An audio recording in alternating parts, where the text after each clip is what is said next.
guys. My name is Jennifer Cortez. I am with the Ford Motor Company Fund.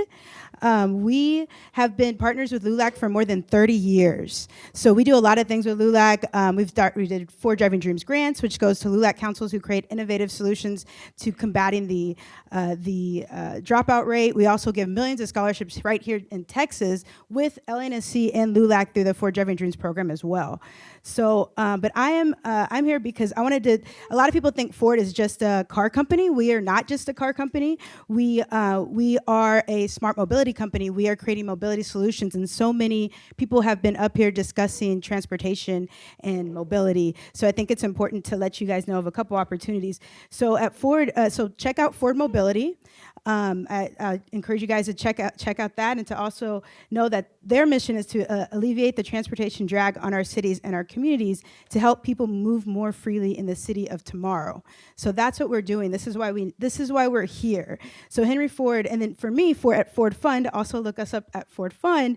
Henry Ford said you can't have a sustainable business without a sustainable community. This is why Ford Fund exists. We are philanthropy within the company of Ford.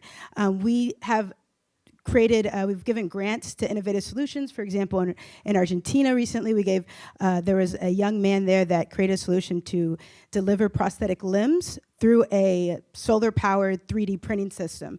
We gave him a grant, we invested in that idea, and in his Ford Ranger that he created, that he turned into a innovative solution to help that community. He's gone over 15,000 miles and delivered more than 1,000 prosthetic limbs to people who need it. So, and then hopefully now with our partnership with him, we'll grow that farther. This is what we're looking at. This is what we're looking at doing at Ford Fund. Also in October, we launched Her Impact DC, which is another partnership that we're trying to do with innovative solutions that people have.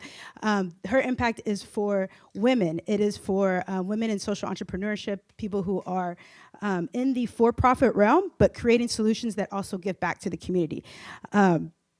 We just, so yeah, and I tell you all of these things just so that you know that that we are looking for your innovative ideas. We are looking for you to help us drive a brighter future.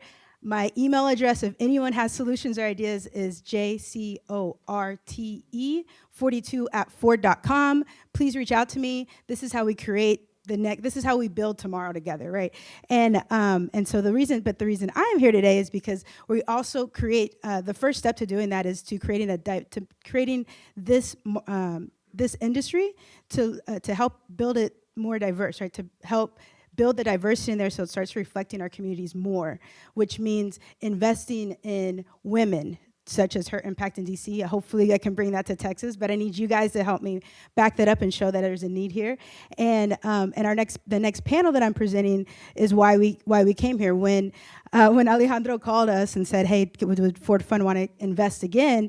We said, is there Latinas there? And he said, yes, we have a whole workshop that is dedicated to Latinas in tech. So this is why we're here, because not only do we want to invest in innovative solutions that people of color and Latinx come up with, but we especially want to invest in Latinas. So so I won't take the mic any longer. So I'm going to, so if everyone can help me, join me in welcoming Empowering Latinas to Make an Impact in Tech, and welcoming their moderator, who is born and raised in Mexico City. Lilia Davis serves as the editor-in-chief of La Revista Mujer magazine here in Austin, Texas. So, Lilia, there you go. Okay. Hola, bienvenidos. Corrección, yo nací en Reynosa, Tamaulipas. Sorry, Mexico City. I'm from the border too.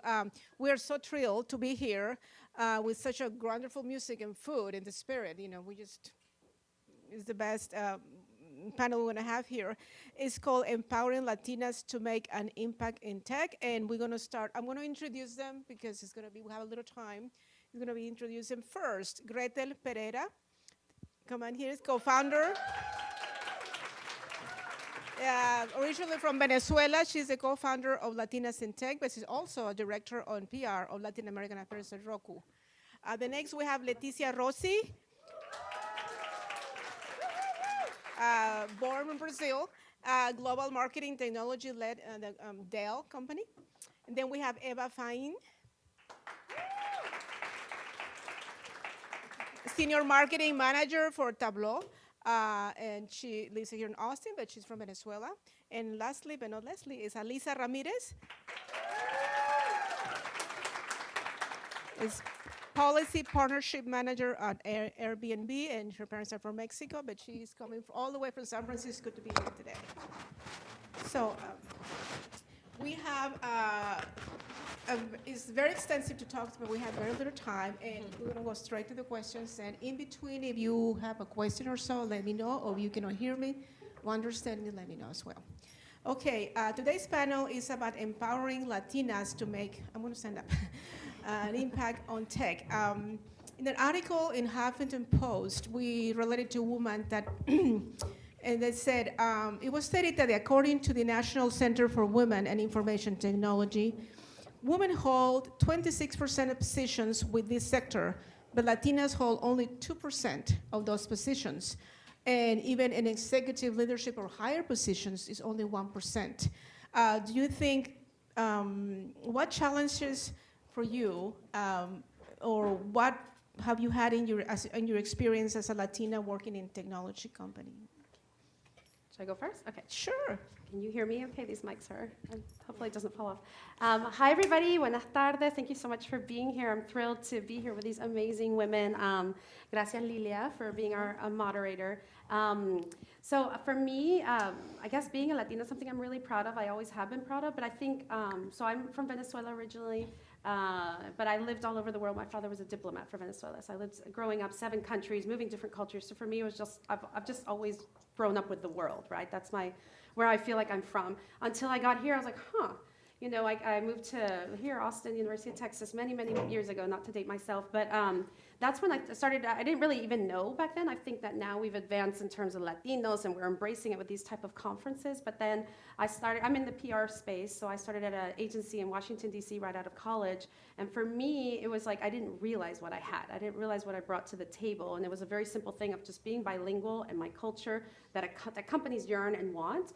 So very early in my career, I was good at put on projects that needed a Latina or they just needed the bilingual. And I was very junior, right out of college, and my boss didn't speak any English, and we had Puerto Rico as a client. And they're like, can you travel and host all these journalists in Puerto Rico? I was like, yeah.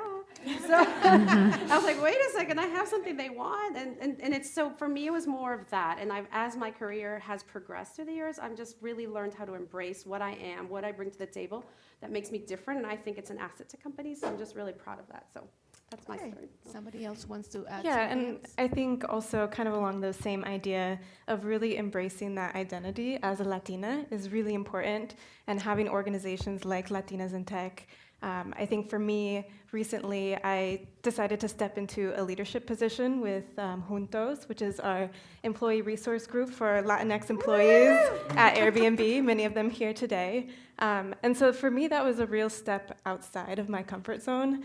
I didn't see myself in that sort of leadership role, but really being able to embrace that identity. And that is something that is really an asset that I could bring and really utilize to help empower others as well. Okay.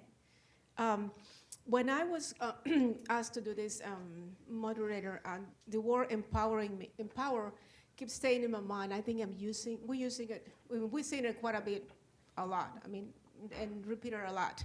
So when I figured out, I said, well, what does the word empowering means to you? And I found a few synonyms that go, it means allow, entitle, entrust, capacitate or train, grant or legitimize. And when you become legitimized, or this comes to the next question. Many women in tech struggle with some degree of imposter syndrome. That means a psychological pattern in which a person, especially highly executive, successful women, feel that, or they have doubts about their accomplishments, and they feel the fear of being exposed like fraud. Or this is not me, or this is just luck. What advice have you ever feel like it? And what advice do you have for Latinas who are experiencing this syndrome? Yeah, I can try to take on. Hopefully you can hear me. Sure. Yes, I have felt imposter syndrome many times, and I'll get vulnerable here. But it's Okay. I think something for us women, we deal more than men. In general, we're not raised to be, you know, feel like being confident and trusting ourselves and our abilities. And there's a lot of research around how men apply to jobs without having half of the requirements, and women, they have double the requirements and still not comfortable to be there. In my mind, I think empowering women is giving them opportunities and trusting them and giving them chances to do things. And I have been lucky in my career that whenever I felt imposter syndrome, I had people that will help me realize that yes, there's a reason being giving those opportunities and why I'm there. I just got a new job, changing roles right now, and the second my boss started telling me what she wanted me to do, I was like, I don't know that I can do that or have the knowledge to do it. And there's a reason why she offered me that, because I've done a good job so far. She believes what I've done, and I just try to find those different tools around looking at my past and here's all of this great achievement I have and believing that I can do it. I talked to my husband who texted me before I came here. It's like, I'm so proud of you. You're going to do great on that panel. And finding, just really tools that help you deal with that syndrome and realize that it's on your head. And You have to stop and think about it. To add to that, I think having a group like Latinas in Tech really helps, because it's a community where you go and you talk to others who also have felt that way, and it's a community that justifies you, and it just reinforces that you're there because you're supposed to be there. Yeah, exactly. Anything else? Yeah, one thing someone had told me when I was really struggling with self-doubt and in a position, and they had said, like, we trust you, let us trust you. And I think having that affirmation that was just so direct and just, took me back a little bit, like, okay, I trust me too. You can, yes. Yeah. Okay, it's cool, right? And I would just add one thing. I think the imposter syndrome, I think you have it probably throughout your career, but as you probably grow in your career, I've experienced it more. And as you grow into more of a leadership role, which I'm also in my company, I just started a new job at Roku. And so it is a leadership role. I'm talking on projects right now directly with our CMO, our chief legal counsel. We had a very difficult situation in Mexico around legal. I mean, it's a very, very delicate situation. And I was thrown into the fire, right? 3 months in, and that is every day an imposter syndrome. But it's a similar thing. They hired me for a reason. I've been doing this for a long time. I know what I'm doing, but there are certain days, so I guess it's a lot of that kind of like, you've got to build it up and remember that you've got the experience. So it's like, if you come into a meeting, just make sure you're fully prepared and go beyond and express that confidence when you have those meetings, and don't forget that you were there for a reason, you were offered an opportunity for that reason. So. And you're real, and it's a true thing, and it's legitimized. So that's Exactly. it. Okay, so that probably builds it a little bit. So you may think the importance of having mentors. Do you have mentors through your career, or how do they help you? And how do they help you?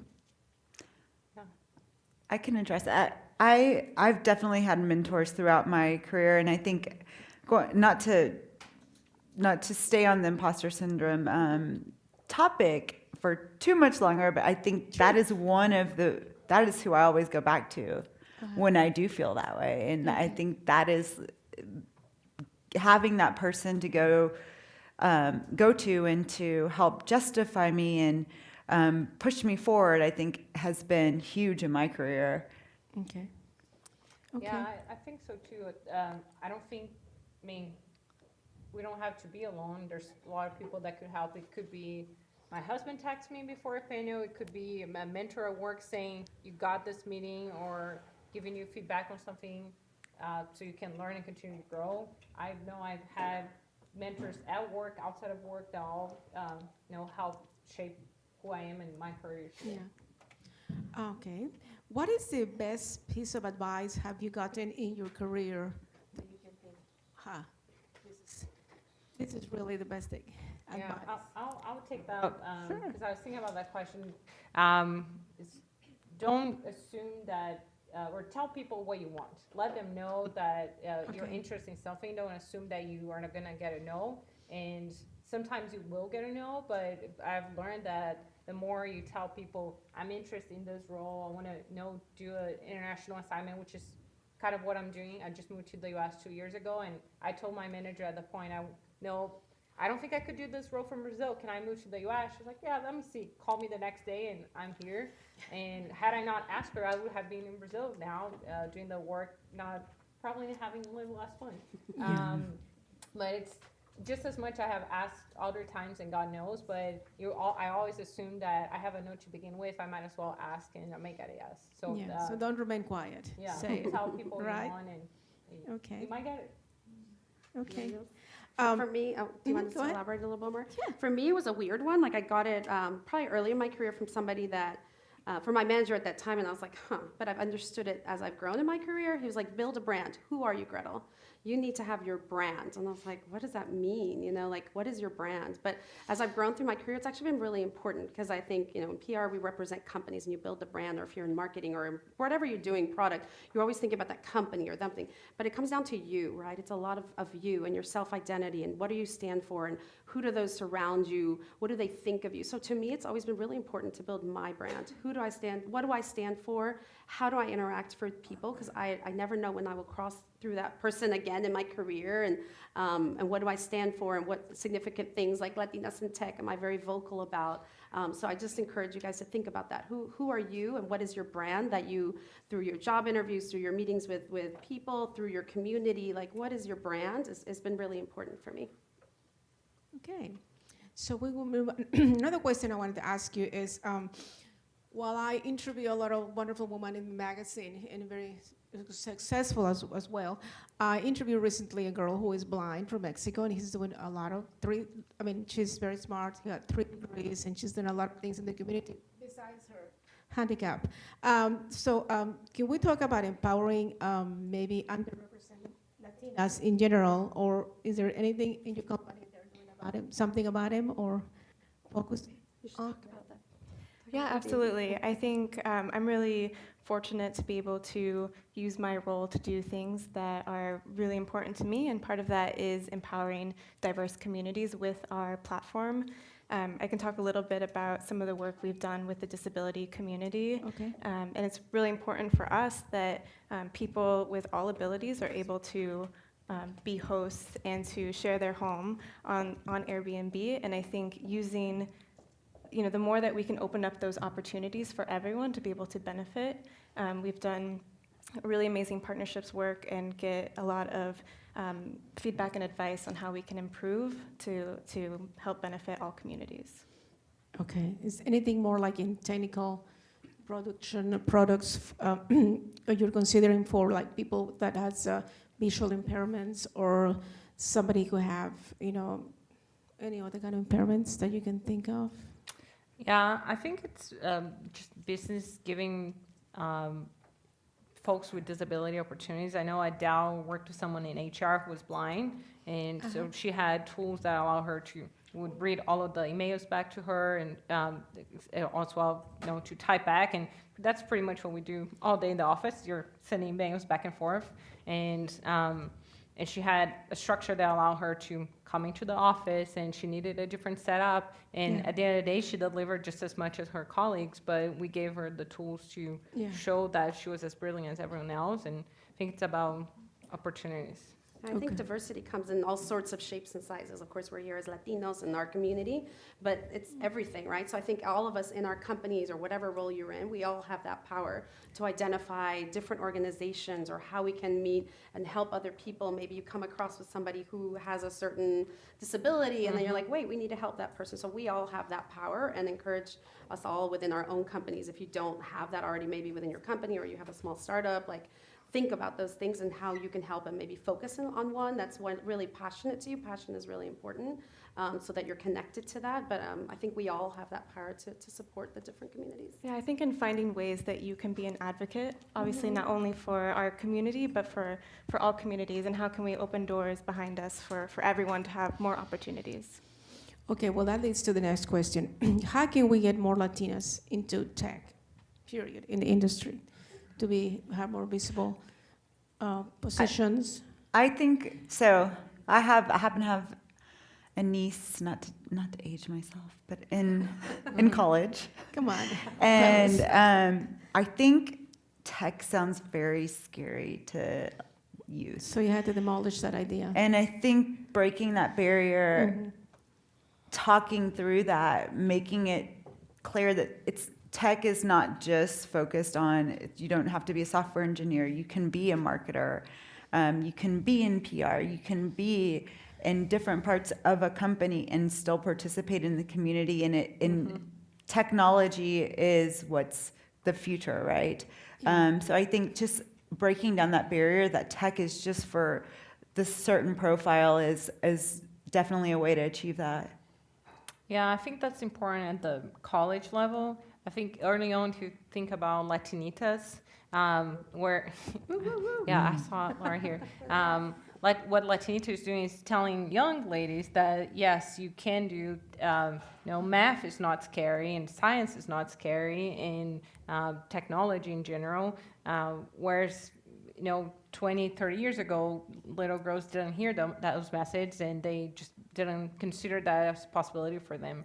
So I think there's different approaches to every stage. There's Latinitas when they're younger, there's those conversations in college, and even at our age, we bring in women at the Latinas in Tech group that don't necessarily work in tech yet, but are trying to figure out, is there a role for me here? And the majority of our group isn't tech roles, right?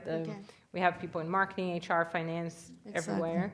And they just realize that it's a giving or loving community and you're welcome and it's not as scary as you thought. Gretel, for you, as a founder of Latinas in Tech chapter, we're part of it. Can you talk a little bit about how you started and why do you think creating a community like that is so important? So I love Latinas in Tech. Thank you for letting me share, and thank you all for being a part of it. So I call it my full-time passion. It's not my full-time job. I have a job at Roku, but it's my passion. Latinas in Tech started about 4 years ago. I was in Austin. I moved to the Bay Area in San Francisco and was working at a startup there.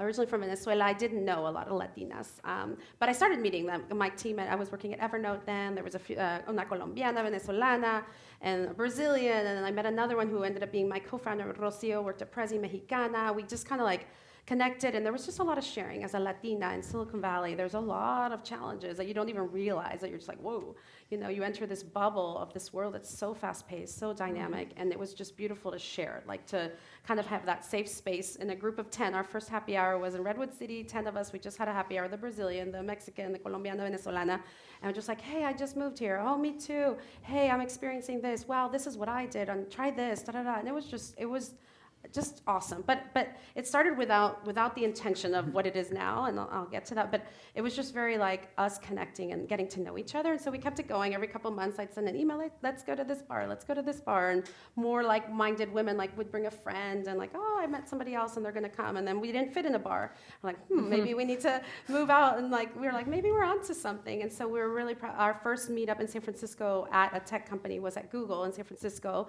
And they opened their doors to us. And even then, it was more, we brought our own wine. The company just was the first years, and some companies still are well, open the space, but bring your own stuff. So we would at first just bring our own wine. I'm I just need the space so we can share. And we had a panel of ourselves, similar to what we are here, just sharing our experiences. And something else that was really important to me, when I moved to the Bay Area, there's a lot of the talk. There's very few Latinas and and only a few Latinas were even on these panels similar to us sharing. And I was going to these events in San Francisco, and it was the same Latina. I'm wait a second, but I just met an amazing engineer from Mexico and Tesla. Nobody's talking about her story. Or I just met an amazing Brazilian who is leading the path, or una española who just sold her company to Intel for $35 million. Why is nobody telling those stories? Why don't we just tell our own stories? So it was more of that empowerment and building our community. I'm really proud that now we have we just surpassed 4,000 women. Wow. We have 6 chapters. Yay. Great. So, and you have extended to Mexico City too, right? Mexico City. So we have Austin. I moved back, so we started. And these lovely ladies are part of my board in Austin. I brought them on and to help us grow. And Jasmine's back there, and she's awesome and helps us also. Austin, we just launched Los Angeles, Sacramento, New York City this year. Mexico City, we launched at the same time as Austin. And in 2 weeks, Miami's coming. So if anybody has Latinas in Miami. Excellent. But just really proud. And I think what's beautiful is this. Like we've gotten, we know each other from before, but there's a lot of women like, Alyssa, now I know you, right? We're part of a community. Feel free to call me anytime. Or if I go to Mexico City, I call my Latinas in Tech and we'll go have a drink. And it's just a community that's been really beautiful. So I encourage you all to join Yeah, us. well, every time I go to there, since the first Yeah, that's how time, we met Lilia. Latinas in I Tech. come in, I'm not in tech, you can tell me, I can tell you, technology is not my forte, but I said I have to get there because I need that to be there. So the minute I stay there, you feel the warmth, like your family. You have like no gossip. I mean, it's like welcoming feeling, and also, strength of, they're very intelligent and you can share ideas or bring empanadas, like your mother said. My mom cooked empanadas.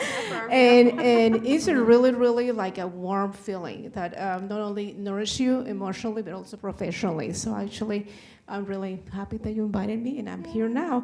So I know we have a little bit of time. We going to maybe open for questions, but before I finish, because I haven't finished, I wanted to ask you one thing. Or put your arms together like this and hold it and figure how strong you feel. I mean, it's solid support, is not wavering or anything. That's kind of the support you feel with Latinas in tech when you come in here, because you and every woman they help each other. That's because, like Eva Longoria said in one interview, Latinas are the future of tech, and she probably is right. So go ahead. If you have any questions, go ahead and feel free to ask. Who have a question? So I have the microphone here, and I'm going to throw the microphone. So. There you go. Okay. I usually drop it. Okay. Thank you, all of you, for sharing with us today. I guess I have a question for Latinas who are, for me, I'm transitioning from a manufacturing company to a tech company for the first time. Do any of you have any advice for that really scary journey of fundraising as a Latina in tech? Our engineer is very much a white male in tech, which I think actually helps in my case to balance out when we're presenting or that sort of thing. But any advice for that journey? How can do I embrace that? Do I go towards investors who notoriously invest in women or Latinas? Any groups that you can recommend? I've gotten a lot of great resources, but I'm wondering if you have any that you can add. It's your startup? It is, yeah. Oh, awesome. Well, I'll start, join Latinas in Tech. Done. Immediately, you have Down. 4,000 women we can connect you with. We have investors, we have entrepreneurs who have gone through that. We have women that can help you build your brand. Whatever it is, that's first step. And then I think that's an immediate step. It's like that networking of people that might have been through that. And there are, I mean, in one way, there is an advantage right now, I think, in the startup world that a lot of companies are looking to invest in more underrepresented communities that specialize in that. Like there's great companies like in Silicon Valley, like 500 Startups, Y Combinator, like those that specialize. And then there's Kapoor Center, like they just do minority. And it's hard. They say a lot of times it's hard to find that talent. So I think there's been some companies that shine because it's not just about being underrepresented. It's about being damn good at your job, right? It's not about being black, white, purple, green, whatever you are. It's about being good. So when at least it opens the door to those opportunities with these investors. But then you've got to, of course, come in and know your Deliver. Yeah, deliver and be good at what you're doing. But the opportunities are there. It's exciting time right now and I would tap into being a Latina and be proud that you're a Latina founder of a tech company. Go in really proud and show those numbers and show that business plan and show them that you can conquer the world. Thank got this. you. I'll also just add a little bit there, because I used to work in the nonprofit sector, and making that transition over into tech was not something, I was really apprehensive, like, will my skill set be valued in a different role or in a total different sector? And I think you should really embrace those experiences that you bring, because they are really valuable. And having a diverse representation of not only, who we are, like different communities, but also your background and experience is really valuable to have different perspectives at the table. Thank you. I will. Oh, God. Traveling microphone. Throw it. You're fired from Hola, chicas. Well, I have a question about your organization because in my home country, in Spain, I participated in some of these associations, and I wonder if your association is also inclusive for men, because I think it's a very good thing to involve men in these things. So this was my question. If you have something... I'll tackle it first, and I want to hear from them, because they've helped me build Austin, and I think their perspective is really important. Honestly, when we started, it was about women and creating a safe space, because I think there's certain things we might not share with this room that's quite broad, and there's different perspectives. When it's just women, our groups have always been the panels and everything. That being said, as we've evolved, absolutely, we have our allies, and everybody is welcome to Latinas in Tech, and we welcome that. Like our summit in San Francisco was a few weeks ago. There's, of like a few brave men that I don't know if they're like, a room full of like 300 powerful Latinas are like, but we embrace it, we welcome it, and I think I agree with you. It's really important to have that, but it is an ongoing discussion, a safe space versus, So I don't know. The last couple of meetups we've had, a couple of brave men show up, and honestly, some of the conversations I've had with them have been like they just bring points to the table that maybe I would not have thought to bring. So Yeah, exactly. Well, and I like that they're taking the time to be there and say, I want to hear your side and what you're thinking and how can I help as an ally. And we not only welcome but appreciate the fact that they're there and hearing it. To Gretel's point, the focus is on women. Obviously, that's what our primary goal is, but we always have women bringing their male friends and talking to the group, and it's been valuable. Yeah, I think it's undeniable that we need the men's support and we need their support as well. Women cannot be just all 100% by themselves. It's a team effort, but we probably need to develop a little more, and that's what we're working on, and that's what it is. So I was asking because in my case, I always encourage my friends to go to these kind of events, and they think, no, but this is for women, and I think that's very important. Yes. To have them involved because they can act as sponsors as well. Exactly. We need their support. Absolutely. Yeah. It's a lot of great things men are doing for women as well, and That's a good thing very for nice. our next meetup. Bring your male friend. we do. yeah. We'll all talk. Okay, well, that's All right. I think we'll end it there. Thank you. Let's give one more big round of applause for this amazing Thank panel. you for being here.